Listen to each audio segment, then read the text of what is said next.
Carson City, in Nevada, Fresh Air Radio.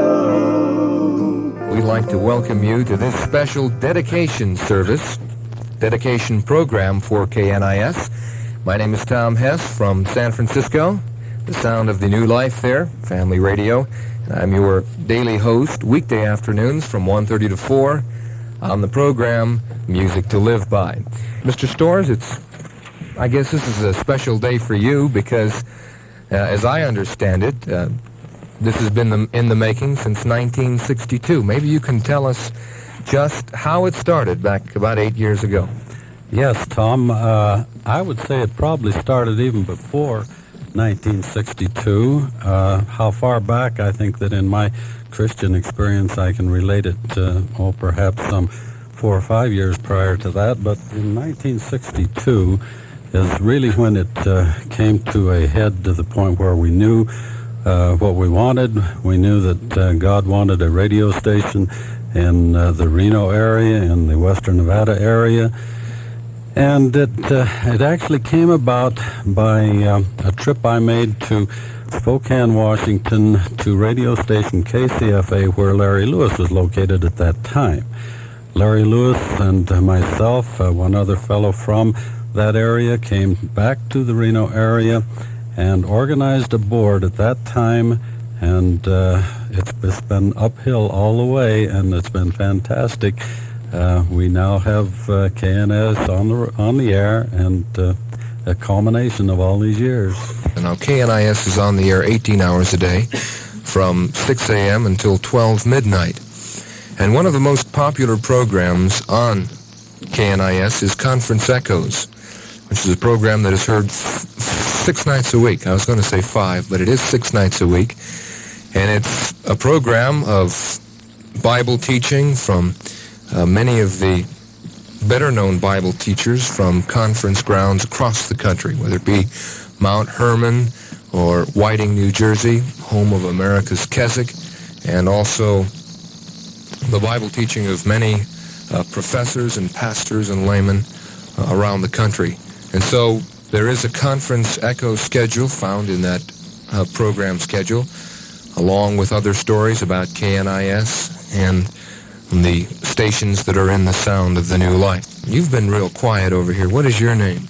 Lois Storrs. Lois Storrs, and of course we just talked to your husband, Art. You live in Reno, right? Correct. And of course you've been really involved with KNIS since the very beginning.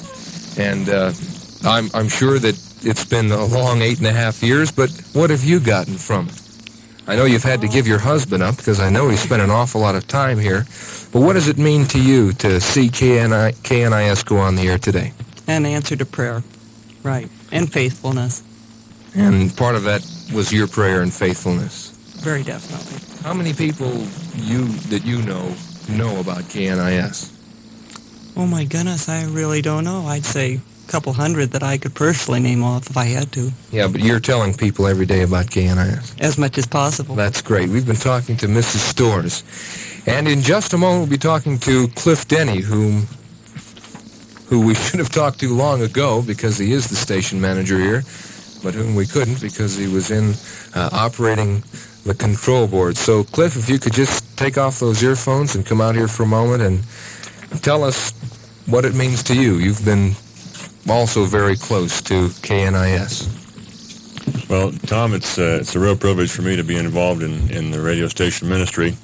I first got into radio back in 1965 up in Oregon, and it was in a commercial radio station there, a religious radio station.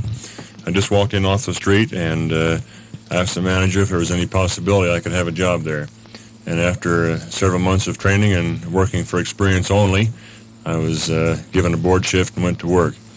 And after Joanne and I were there for just a short time, we began feeling that the Lord would like us to go into missionary radio. And we prayed about it, and then we heard about a mission in Alaska that needed some help. And we were in Alaska with the Central Alaskan Missions and their AM radio station, KCAM, for a year.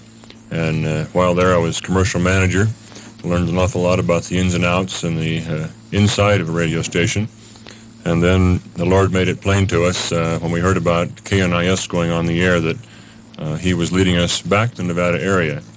I was through high school here in Nevada, and my family lived here for about 8 years. So it's like coming home to me. The thing that I think is the greatest privilege is to realize that no matter what we do in regard to radio, it's all to the Lord's glory. When we first came down from Alaska, I was talking to the wife of one of our board members, and it was right after the fire that destroyed most of our records. And she told me, she said, I think the Lord is trying to tell us that when he can get all the glory, then KNIS will go on the air. And I remembered that, and it's meant a lot to me, because every time I feel the burden myself and would like to work a little harder, I just remember that it's the Lord's radio station, and when we can allow him to get the glory, then the ministry will be blessed and will go forward, and the Lord will be able to use it for his glory.